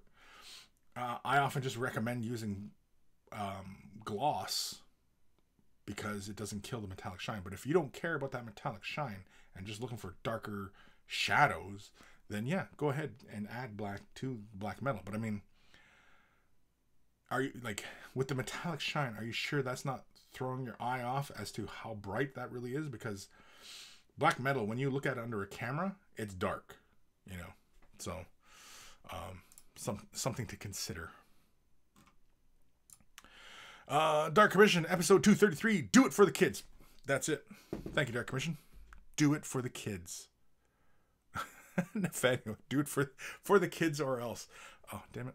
Okay, you know what? I'm going to combine it. Do it for the kids or else. There we go. So you both win. You're both winners. Do it for the kids or else. Oh, I didn't put a little dash in there. Do it for the kids or else. Yeah. Okay. And so I'm going to leave it at that. I'm going to change the Twitch. There we go. Boom. Bang. Boom. There we go. All right. All right. All right. All right. All right. All right. I don't know what I'm talking about half the time. I just make sounds, usually. I'm just up here making sounds. Firejack 18, darn kids in their MTV and standing on my lawn. I know these damn kids. Their internets. And their cell phones. Ebb and Flow 230, episode 233. What about the children? What about the children? Think of the children. My God, you animals. Think about the children. Sir Peanut Butter, it definitely looks darker in photos. Yeah. Oh, I can't see this stupid little notification thing's in my way. Screw off. Okay. Beta program my ass. Get rid of that frickin' thing. Oh, screw it. I give up. But yeah, if you want it to go darker, I mean, if you're looking for absolute black and you want it that dark, then yeah, add black to the mixture and it'll push it down. It'll kill some of the metallic luster and it'll take it down. If that's what you want. Most of the times, I'm not looking for that kind of darkness on the metal. I'm often just looking for really dark metal. Because, I mean, the metallic shine is going to throw light out anyway. Even, because, I mean, light rays, right, are coming from a source, bouncing off objects, coming back this way. You know what I mean? Light is just at play all over the place. Light is just all over the place. There's just light everywhere here, right? It's just light. And on metallics, because the entire surface is reflective in some fashion, light is just going to play off all those surfaces. So if you have light coming this or an object going this and it steps in, comes back out, and you know what I mean, and that inside is metallic, light is going to be at play in that little recess. So, yeah, if you want to knock that out, then yes, use something more opaque that will absorb more light, right, and won't reflect as much light. So, yeah, if that's the look you're after, right.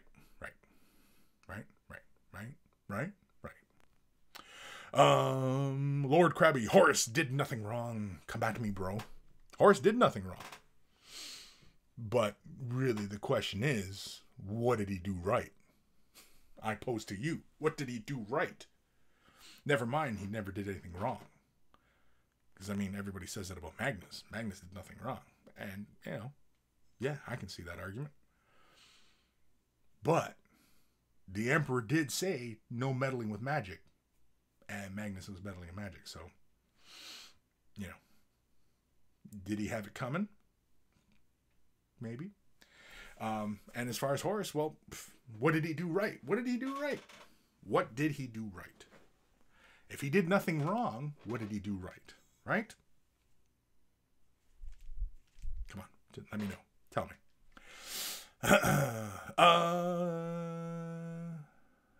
Nathaniel, wasn't there a song, Where Have All the Children Gone, or something like that?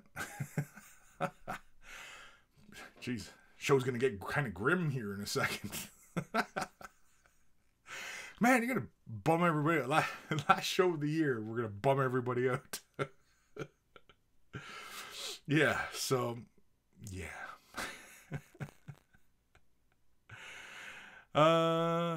Nathaniel, would black ink or, I don't know, the comment is blocked by this frickin' little notification.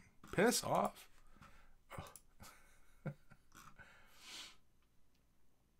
Would black ink or a thick tint work? Yes, a black ink or a tinting would work. Yeah, it would work. It's if you're looking to preserve the metallicness. Sit here for half an hour trying to pronounce that. If you're looking to preserve that luster, that shine, then yeah, you should use gloss. If you don't care about that and you want to push it into darker, deeper, more defined type of blackness or darkness, use an opaque color, mix it in with your metallics, or use an ink that dries matte, like regular Nuln Oil. Regular Nuln Oil dries matte, and so you can use it for lining and shading. You know what I mean? If you apply it broadly over the surface, that's a metallic black. You're going to matte the entire surface, and you're going to kill all that metallic shine. And if you're going to kill all that metallic shine, then why did you go through the steps of cleaning the model properly, priming the model in a gloss black, base coating the model in a metallic, and then just to knock it all down, right? Why did you even bother with all those other steps? That's what I pose. That's what I pose. If you were looking to kill the metallic shine, then why did you use metallics? Right?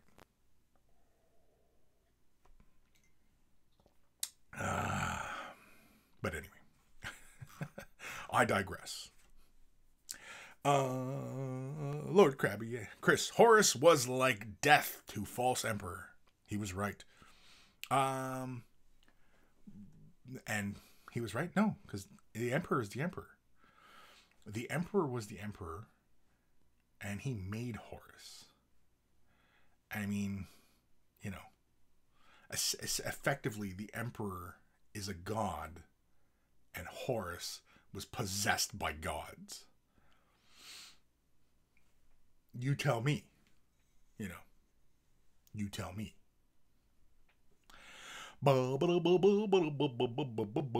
Dark Commission, don't meddle with magic or you'll do a spell inside.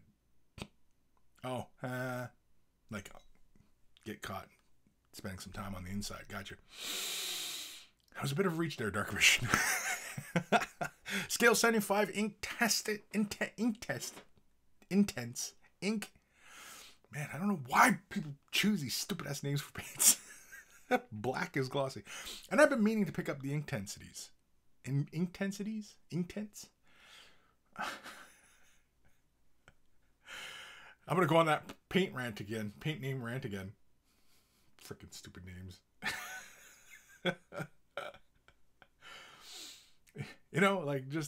What's wrong with carbon black? What's wrong with calling black carbon black? Because carbon black, right? Carbon is black. Pure.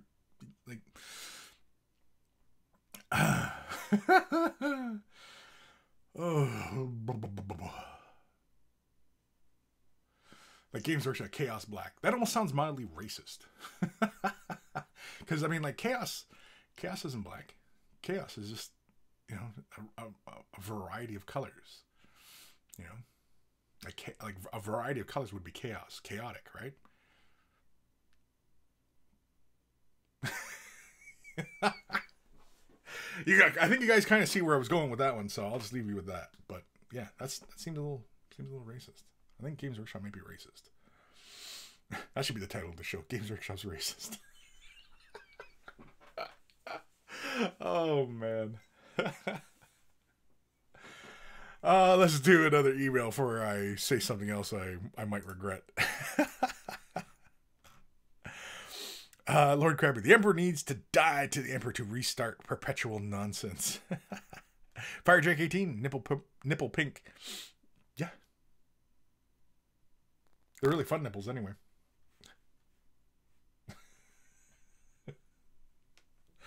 Yeah, I'm digging a great big hole here. Let's do another email. Turn your headphones up or down, whichever it is, but here it comes. Email time. Email time.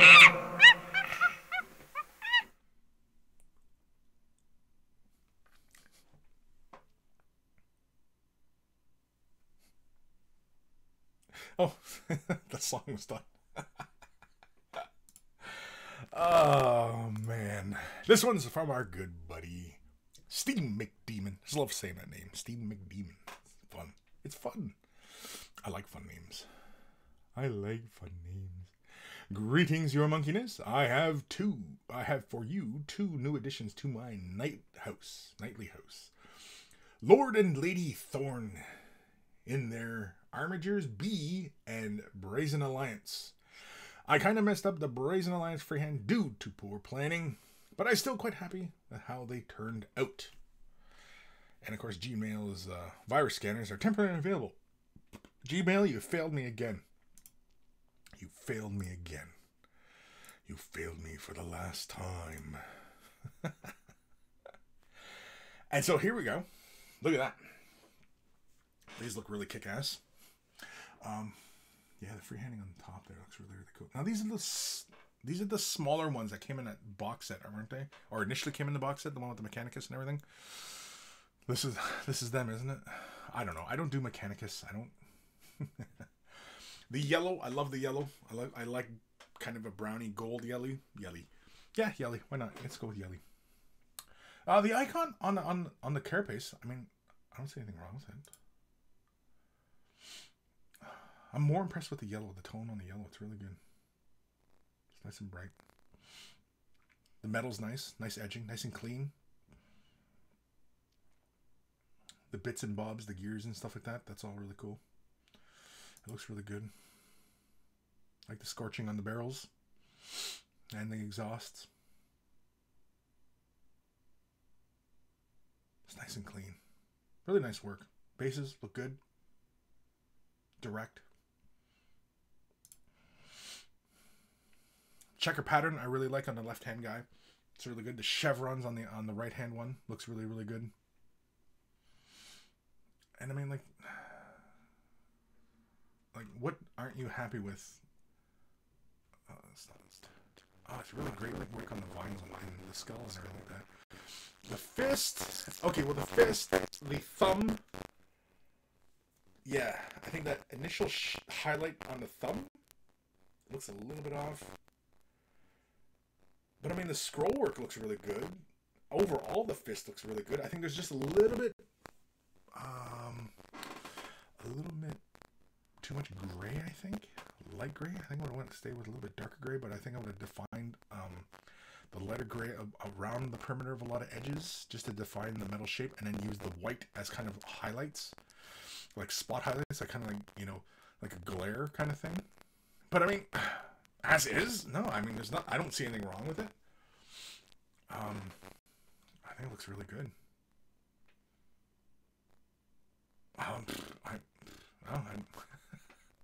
I sound like a horse. Yeah, I like you even highlighted the chevrons.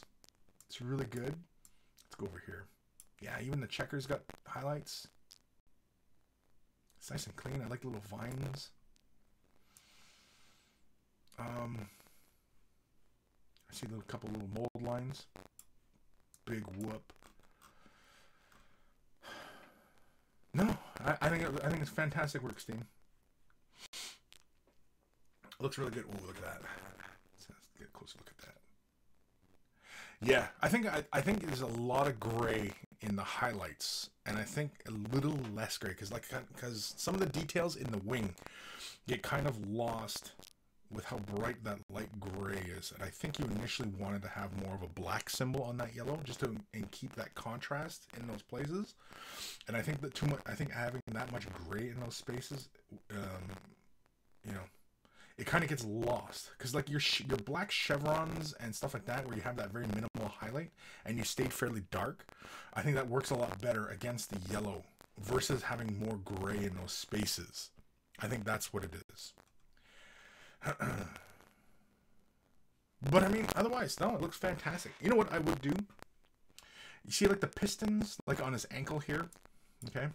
His pistons, I would do more silver, brighter silver. Make a smoother, brighter silver in those spaces, and then use like a little bit of like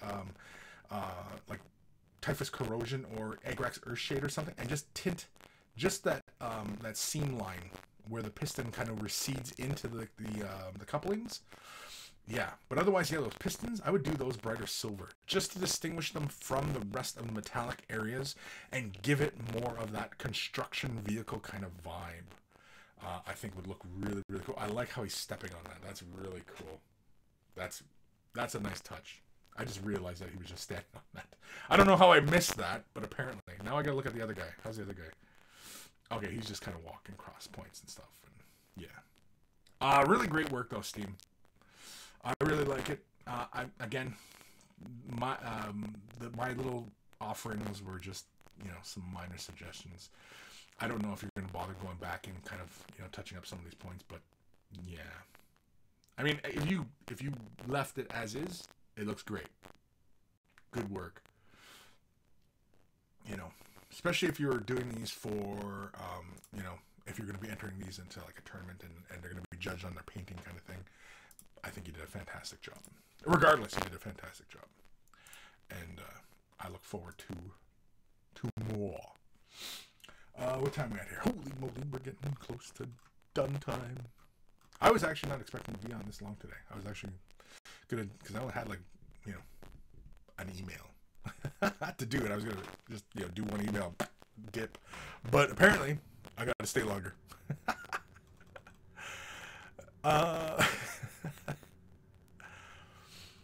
Where am I? Aaron Seach. Now you could reverse it and call it Black Chaos, which, yes, that is either racist or the name of a new album from a Norwegian metal band. Yeah. Ghost Starman Deluxe. Mic problem. Am I having a mic problem? I don't think I'm having a mic. No? Maybe there was a bit of static or something, maybe? Could have been traffic. I don't know. Let me see here. Give me that information. Nope. Transmission strength looks good and everything looks good. I think you're effed in the head. Yeah, transmission strength looks good. Everything looks fine. Don't freak me out like that, man. Don't do it. Don't do it. Don't do it. I'm crackling. There's a crackle, eh? Well, that, I have no idea. I could not tell you why there's a crackling. Because nothing's changed. And if you don't see me doing anything, you've got to assume it's something happening somewhere for some reason. Let's see here. Let's go.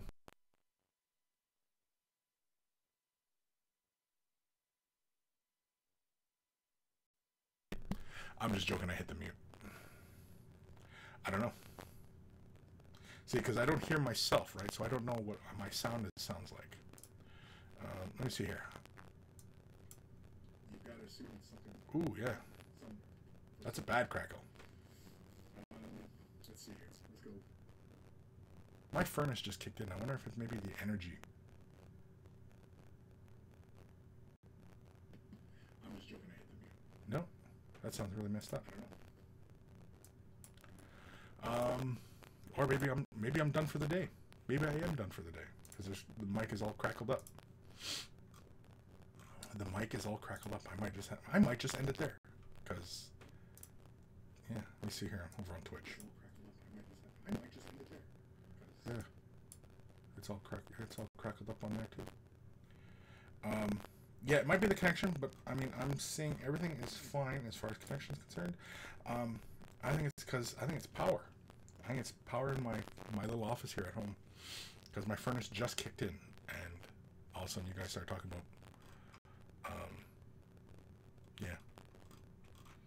So, yes, thank you. It's a lot of static. Yes, there we go. Yes. And it's not a loose connection. Why would it be a loose connection? All of a sudden, the mic just changed. The only variable that changed was the amount of power that's running, and my furnace just kicked in. So, yeah, I'm sure it's a power issue. So, rather than put up with staticky mics because reasons, let me just go over to Twitch. Twitch is always a faster response. Let me see here. Twitch is always a faster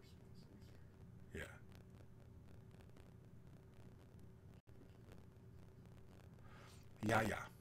Because it all sounds staticky. But like I said, like my transmission strength is fine. So, I am going to end it there. I had one more email to do, but we'll save it for the new year. We'll take care of it next year, right? And yeah, I'm gonna. Oh, that's distracting me. So I am gonna end this one here today, just because reasons. I don't know why. That's usually never happened. But then again, I changed the way some of my electronics were rearranged because I added some stuff, and so. Anyway, thank you for the emails, folks. Of course, if you are brand new to this hobby and want your questions answered, send your questions to Kris@miniwargaming.com. Of course, you can also ask in the chat, and join me at wayofthebrush.com, central hub of all the silliness. You can post your questions on the Facebook. You can ask in the Discord. It's got the links for the Discord. I also have Instagram and Twitter, usually announcements and stuff like that. I post on Twitter all the time. So if I'm if I'm going live with another show or something like that, I usually post it on Twitter. So if you want to stay up to date with what I'm doing, follow me on Twitter. And of course, links for the Patreon on wayofthebrush.com. And big thank you to my patrons for their support, keeping the things going. And maybe Kris will have to invest in a UPS for this computer system at home, so that I don't get power interruptions like this. Because I think that's what it is. I think it's the power. You know what? I'm gonna try one minor thing. I'm gonna try one minor thing, and we're gonna see if this helps. You know what? I'm gonna try one minor thing. I'm gonna just go like this.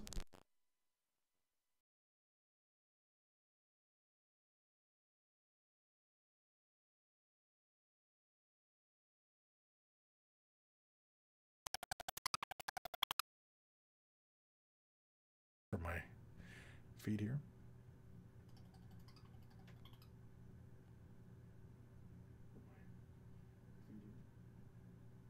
That was weird. It sounded like there was a chipmunk in the system.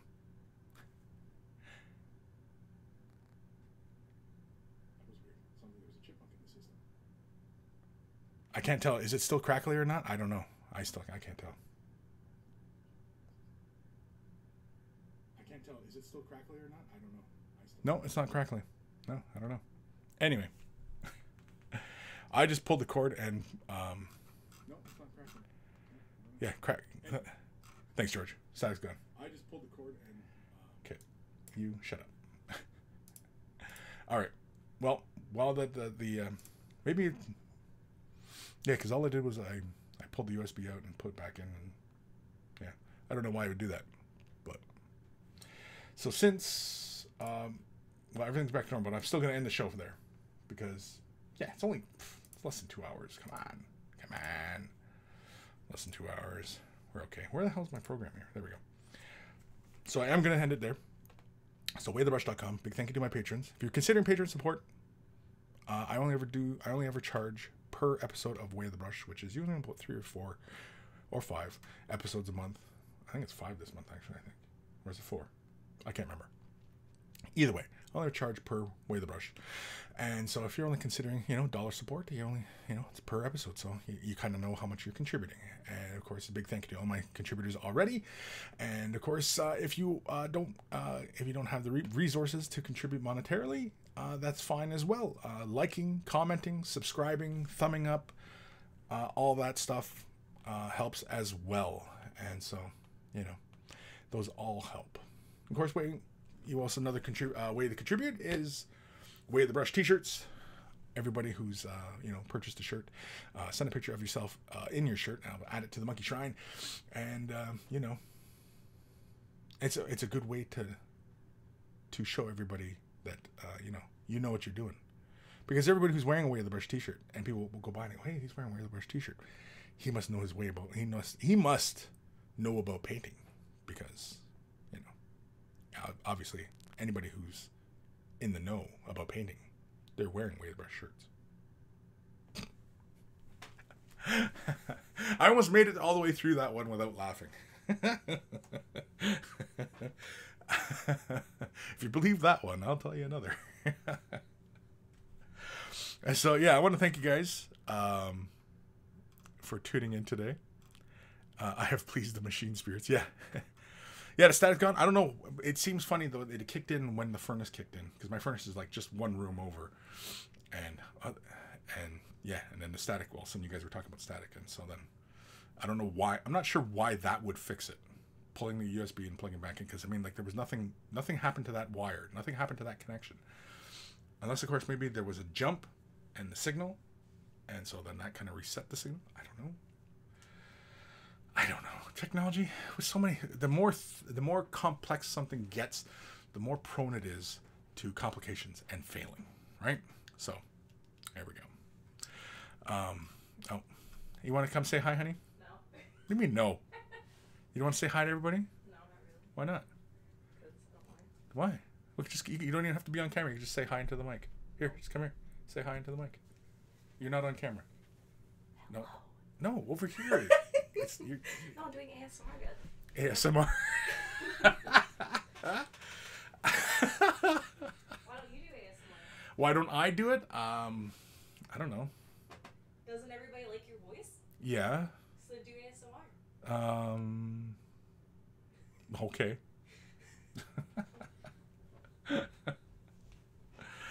Anyway.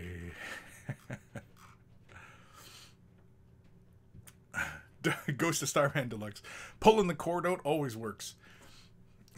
Pulling the cord always works? Or pulling the cord?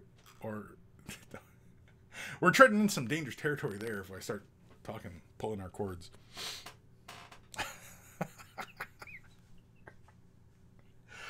Oh, man.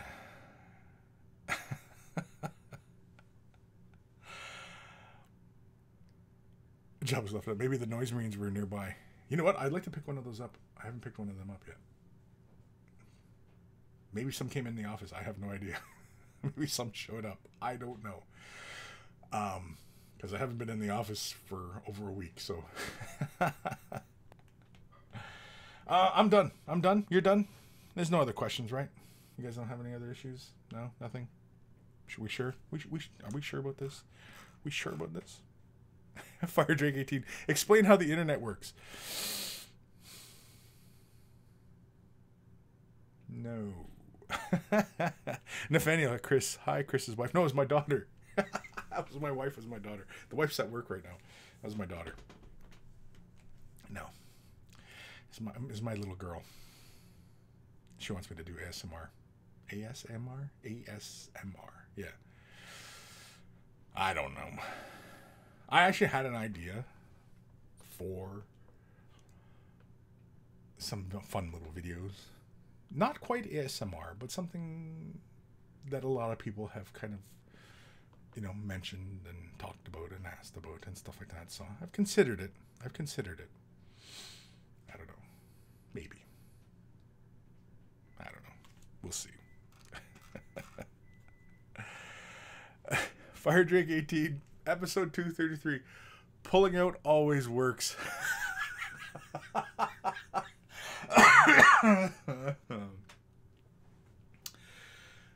Well, Darren, wait, the brush episode 233. Something doesn't feel right. Pull out. Go to Starman Deluxe. It's pronounced Asmer. It is Asmer. Asmer. Watching some Asmer videos. Asmer. What are you watching? Asmer. All right. I don't think we can get any lower than that, people. I've done my exit spiel, haven't I? Tune in next week. Or next week. Yeah, next week. Is it next? Yeah. Next year. Tune in next year. Because you know what though? I probably should take a break at some point because I really want to concentrate on getting a new Way the Brush intro done. Because I realized that this intro, I think, was 2015. Lots changed since then. A lot of different things have happened. And yeah, I really should make a new intro. Not like every year kind of thing, but you know, yeah. Dark Commission. Pulling out always works, I said to my 18 kids.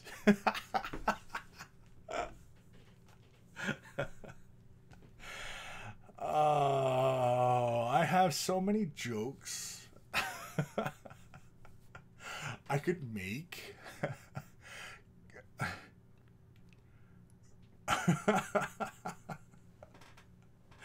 Oh man. Anyway, I'm getting out of here.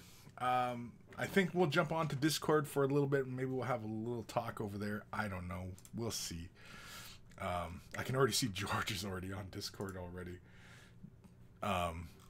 So yeah, I think we're out of here. How do I usually end this show? Oh yeah. Take care of your brushes. They'll take care of you. And I will see you guys next week or next year. Or somewhere out there in the future. And keep your emails coming. Because, you know, hey, that's what keeps this show going. If you guys don't send me emails, I'm not going to do a show. Now, mind you, I've never followed through with that threat. It's not really a threat. It's more of a promise.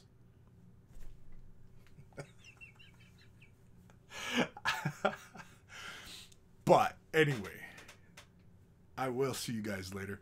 Yeah, and a big thank you to everybody tuning in today, sharing some laughs, sharing some knowledge. Hopefully we learned something. Maybe. I don't know. Probably not. Maybe.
Oh yeah, almost forgot.